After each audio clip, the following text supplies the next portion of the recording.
Bismillahirrahmanirrahim. Assalamualaikum warahmatullahi wabarakatuh. Perkenalkan, nama saya Sri Harkati. Saya merupakan salah satu dosen dari Sekolah Tinggi Ilmu Manajemen Indonesia STIMI Melambo. Bidang keahlian saya adalah mengajar pada mata kuliah Manajemen Perbankan, Studi Kelayakan Bisnis, Analisa Lingkungan Bisnis, serta Sistem Informasi Manajemen. Video ini dibuat dengan tujuan untuk memenuhi salah satu persyaratan sertifikasi dosen tahun 2023, yaitu pernyataan diri dosen dalam unjuk kerja Tridharma Perguruan Tinggi atau PDD UKTPT, khususnya di aspek pengajaran. Nah, pada kesempatan kali ini saya akan menjelaskan salah satu mata kuliah yang saya ampu pada semester ganjil ini adalah Manajemen Perbankan dengan bobot 3 SKS yang saya ajarkan pada semester ganjil. Di sini saya akan menjelaskan deskripsi dan informasi umum dari mata kuliah Manajemen Perbankan yang saya ampu saat ini. Mata kuliah Manajemen Perbankan merupakan mata kuliah wajib pada program S1 Manajemen pada Sekolah Tinggi Ilmu Manajemen Indonesia STIMI Melambo.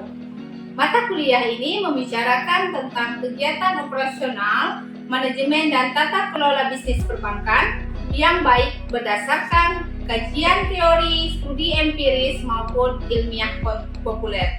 Setelah mengikuti perkuliahan, mahasiswa diharapkan memahami tentang gambaran umum tentang dasar-dasar perbankan, manajemen dana bank, dan laporan keuangan bank, serta dianalisis kinerja pada sebuah bank melalui survei pada salah satu bank. Adapun bahan kajian dalam mata kuliah Manajemen Perbankan meliputi yang pertama adalah pengertian bank, 2. Fungsi dan peranan bank, 3. Sejarah perbankan dan peranan Bank Indonesia, 4. Manajemen dana bank, pengertian dana bank, perencanaan dana bank, dan kebijakan penarikan dana bank. Yang kelima, penggolongan bank dengan jenis-jenis bank. Yang keenam, organisasi perbankan, definisi dan konsep uang, kurs, dan devisa. Yang kedelapan, manajemen kredit, di mana manajemen kredit untuk konvensional dan pembiayaan khusus untuk syariah. Yang kesembilan, manajemen kredit bermasalah. Yang kesepuluh, laporan keuangan perbankan, rasio keuangan bank, dan rasio likuiditas. Yang kesebelas, jasa-jasa bank lainnya. Di sini ada jenis-jenis bank dan keuntungan jasa perbankan. Yang ke-12, pengertian manajemen, risiko bank, standar layanan bank, dan marketing selling. Yang ke-15 adalah rasio solvabilitas dan rasio rentabilitas.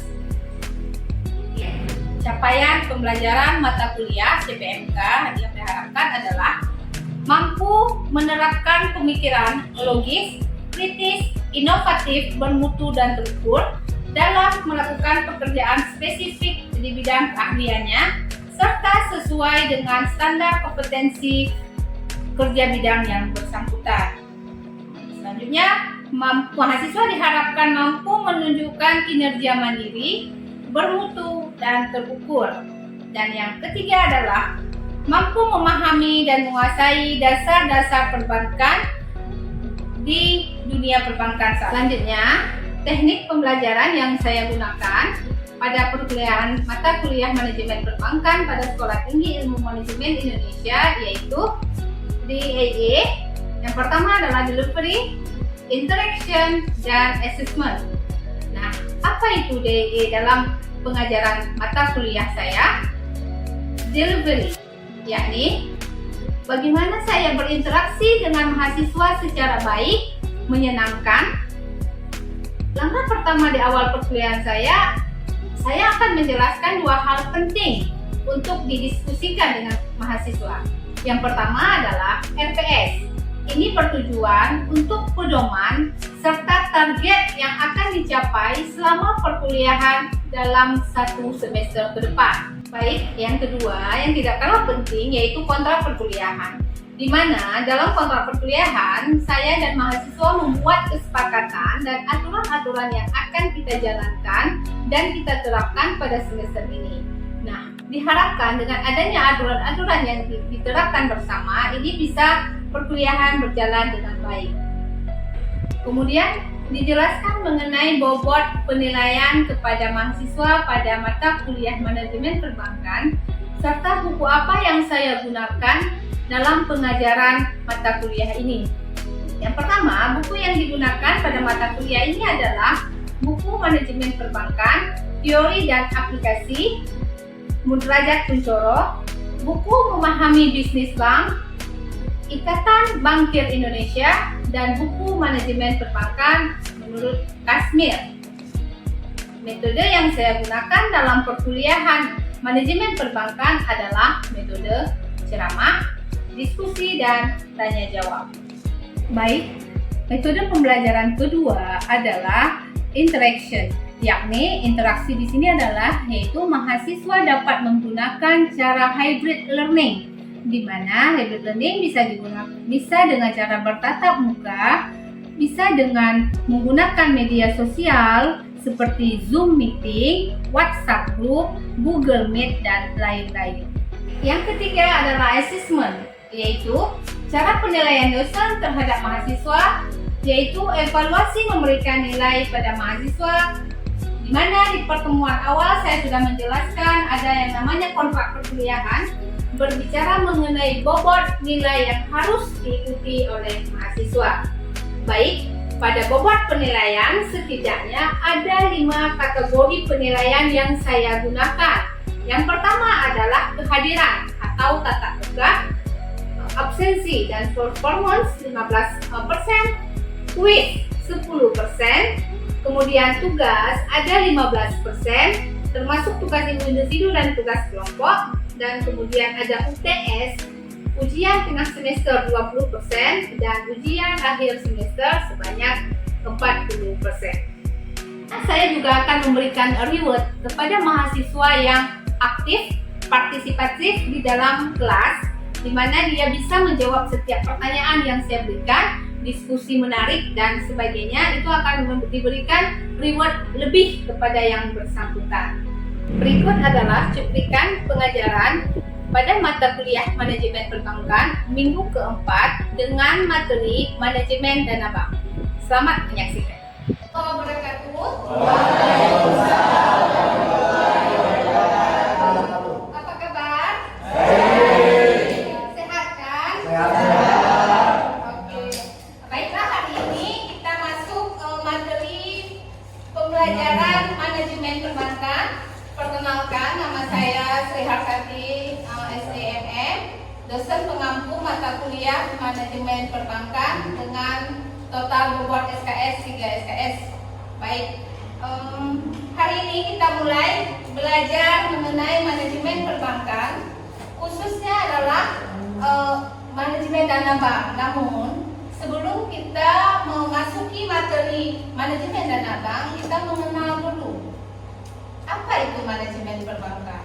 Nah, di sini manajemen perbankan ini adalah manajemen yang berkaitan dengan pengelolaan, pengawasan operasional pada sebuah bank. Di Aceh khususnya, kita sudah ada yang namanya bank. Kita sudah pernah berhubungan dengan bank konvensional, dan sekarang hari ini kita sudah terbiasa menggunakan bank berbasis syariah, ya kan? Atau identik dengan BSI, Bank Syariah Indonesia. Apa sebenarnya bank tersebut? Ada yang tahu? Masih ingat? Apa sih bank? Siapa yang tahu? Nah, bank adalah lembaga keuangan yang menghimpun dana dari masyarakat, menyalurkan kepada masyarakat untuk peningkatan taraf hidup masyarakat. Dalam hal ini adalah uang yang kemarin yang masyarakat tabung kepada bank, yang dihimpun di dalam perbankan, kemudian bank tersebut menyalurkan itu dalam bentuk pinjaman. Nah, dengan adanya pinjaman tersebut masyarakat terbantu ekonominya, mereka bisa mengambil dana yang ada di bank tersebut, kemudian mereka bisa membuka usaha. Nah, disitulah bisa meningkatkan taraf hidup rakyat banyak. Itu ya, sesuai dengan Undang-Undang Perbankan Nomor 10 Tahun 1998. Baik. Nah, adik-adik semuanya, di sini kita bisa melihat pengertian bank. Nah, apa itu pengertian bank ya? Baik, kita lihat sekarang jenis bank itu meliputi ada yang namanya bank umum.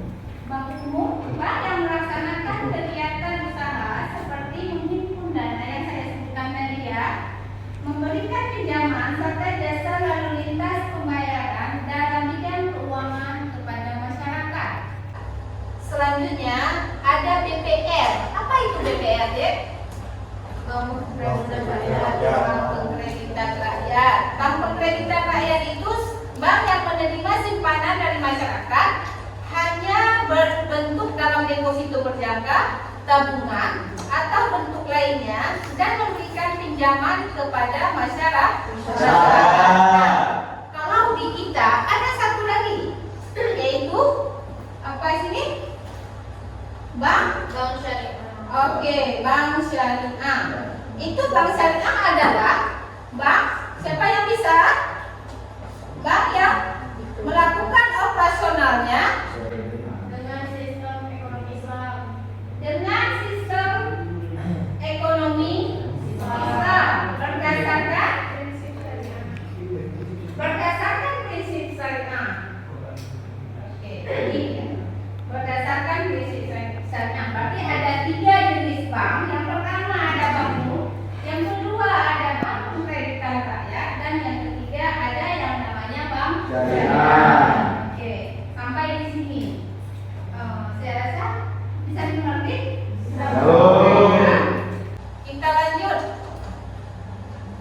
Kita lanjut sekarang fungsi utama bank. Apa itu fungsi utama bank? Nah, fungsi utama bank itu yang pertama ada namanya intermediasi keuangan, yaitu bank mengumpulkan dana dari nasabah, kemudian menyediakan kepada masyarakat dalam bentuk pinjaman, baik dalam bentuk individu, perusahaan, baik maupun pemerintah. Nah, ini tujuannya adalah untuk apa? Meningkatkan taraf hidup masyarakat. Ya, untuk meningkatkan taraf hidup masyarakat dan untuk memperlancar perekonomian masyarakat. Yang kedua, itu ada namanya penghimpunan dana atau disebut dengan funding. Penghimpunan dana ini adalah menghimpun dana dari masyarakat dalam bentuk simpanan. Simpanan itu kalau kita tahu ada 3 ya. Ya kan, Pipi?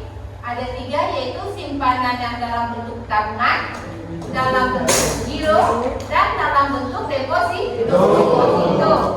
Digunakan dalam kegiatan operasional dan memberikan pinjaman kepada pihak lainnya. Yang ketiga, memberikan pinjaman. Nah, memberikan pinjaman ini adalah tadi kan bank sudah ada uang yang tersedia dalam yang disetor oleh masyarakat dalam bentuk simpanan tadi, kemudian oleh pihak bank dikeluarkan lagi dalam bentuk pinjaman dan diberikan kepada baik individu, baik itu perusahaan maupun kepada yang membutuhkan, ya kan? Mengikuti aturan-aturan yang sudah dibuatkan oleh pihak perbankan, diberikan kepada masyarakat tentunya untuk peningkatan taraf hidup masyarakat tersebut. Nah, dan yang ketiga adalah menyediakan likuiditas. Bank menyediakan likuiditas dalam bentuk uang tunai atau fasilitas pinjaman jangka pendek kepada nasabahnya untuk memenuhi kebutuhan sehari-hari atau keadaan darurat. Yang terakhir adalah penyimpanan nilai. Bank berfungsi untuk aman dalam penyimpanan uang dan aset berharga lainnya, sehingga menurunkan resiko-resiko pencurian atau kerugian. Dalam hal ini ada yang tahu nggak? Bank ini menyediakan apa untuk penyimpanan benda-benda berharga? Masih ingat? Apa ya? Coba siapa? Yaitu namanya safe Safe deposit box. Nah, penyimpanan benda-benda berharga. Nah, oke, sampai di sini ada yang ingin ditanyakan? Selanjutnya kita mau melihat di sini manajemen dana bank. Tadi sini sudah ada ya. Sekarang kita tampilkan manajemen dana bank. Manajemen dana bank. Apa itu manajemen dana bank? Manajemen dana bank itu terdiri dari berapa sumber? Dari masyarakat, Ya, pemerintah, ya. Yang pertama dari dana bank itu bersumber dari 3. Yang pertama dari bank itu sendiri, yang bersumber dari barang itu sendiri. Kedua dari masyarakat, dan yang ketiga dari pihak ketiga. Ya kan? Kita lihat sekarang dari modal itu sendiri bagaimana? Dari dana sendiri. Siapa yang tahu?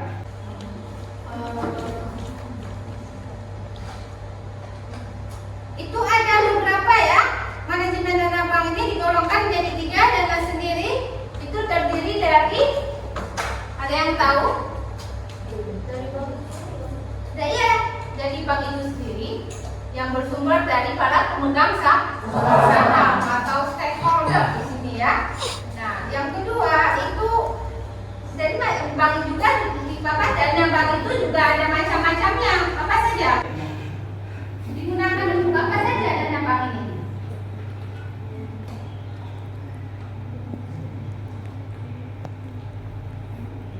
Nah, macam-macam dana bank, dana sendiri ini ada modal disetor. Yang kedua cadangan, dan yang ketiga sisa laba. Nah, ini dia. Kita lihat sekarang modal disetor itu bagaimana? Modal disetor ini merupakan dana awal yang disetorkan oleh pemilik apa? Pemilik modal. Yang kedua tadi apa? Yang dicadang. Yang ketiga adalah sisa laba. Baik, selanjutnya kita lihat materi yang kedua, yaitu manajemen dana bank. Coba diperhatikan, apa itu manajemen dana bank? Manajemen dana bank adalah suatu kegiatan, dalam hal ini perencanaan, pelaksanaan dan pengendalian terhadap penghimpunan dana yang berasal dari masyarakat luas. Sumber dana bank adalah usaha bank dalam menghimpun dana dari masyarakat. Jadi artinya bank ini mencari dana dari masyarakat dalam artian menghimpun dana. Supaya apa?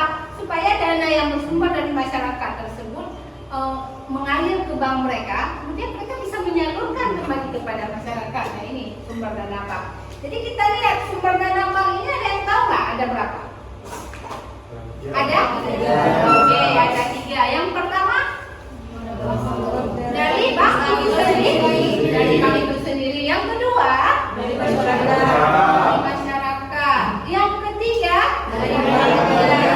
dari pinjaman. Nah, kita lihat sekarang. Kita lihat di sini. Dana bank yang digunakan sebagai alat untuk melakukan aktivitas usaha dapat digolongkan menjadi 3 ya. Yaitu yang pertama adalah dana sendiri. Dana sendiri ini terdiri dari modal disetor, kemudian ada namanya cadangan. Yang ketiga ada sisa laba. Kita lihat sekarang modal disetor. Ini merupakan modal awal yang disetor oleh para pemegang saham di awal pendirian sebuah usaha. Dalam hal ini adalah sebuah usaha yang bernamakan bank. Ya. Yang kedua ada cadangan. Cadangan yaitu sebagian dari laba yang disisihkan dalam bentuk cadangan modal dan lainnya. Yang ketiga sisa laba. Sisa laba merupakan apa deh? Akumulasi dari keuntungan yang diperoleh oleh bank setiap tahun berjalan. Nah, ini dia. Dan digunakan untuk meningkatkan modal bank. Ini namanya adalah sisa laba yang mereka ambil untuk peningkatan modal bank. Mereka misalnya mau membuka cabang lagi, dari sisa laba. Dan kemudian kita lihat sumber dana yang kedua itu berasal dari dana pihak ketiga.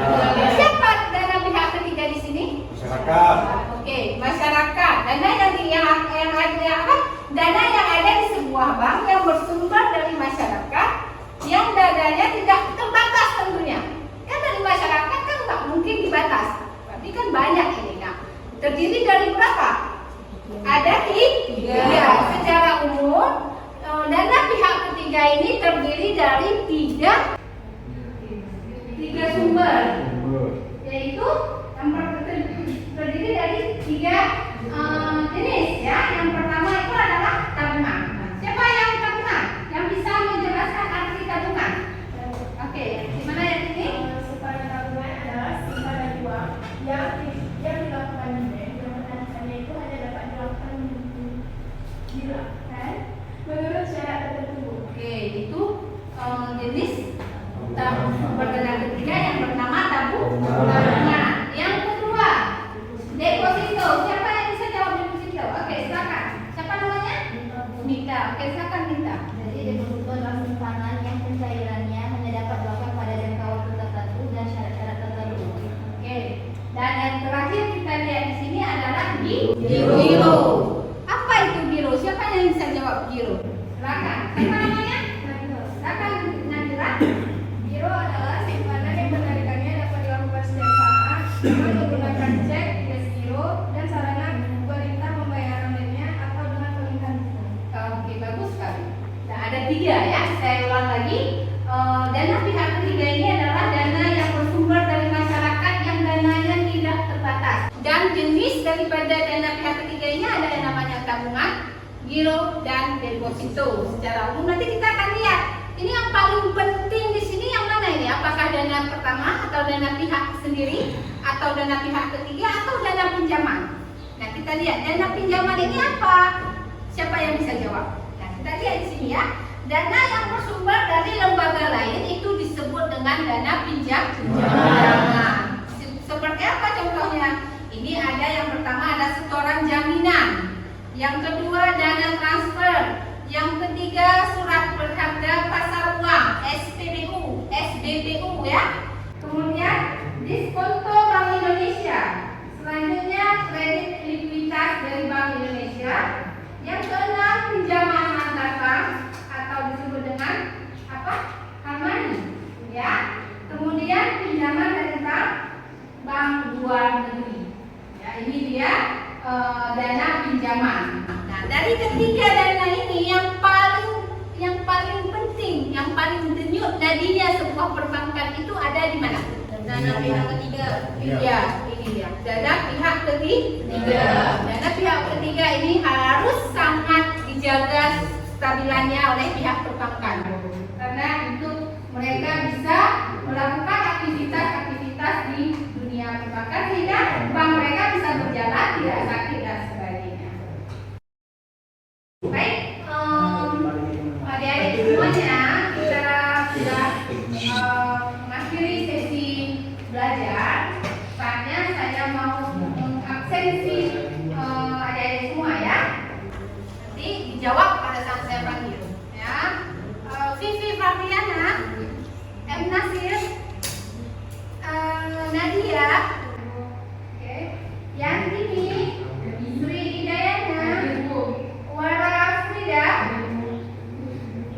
Zahrawani, Fitri Aisyah, Nurbatia, Melisa, Firmansyah, Muazir, Teguh Raja Irfan, Muhammad Reza, Cut Sadli Ausli, Wilda Rami.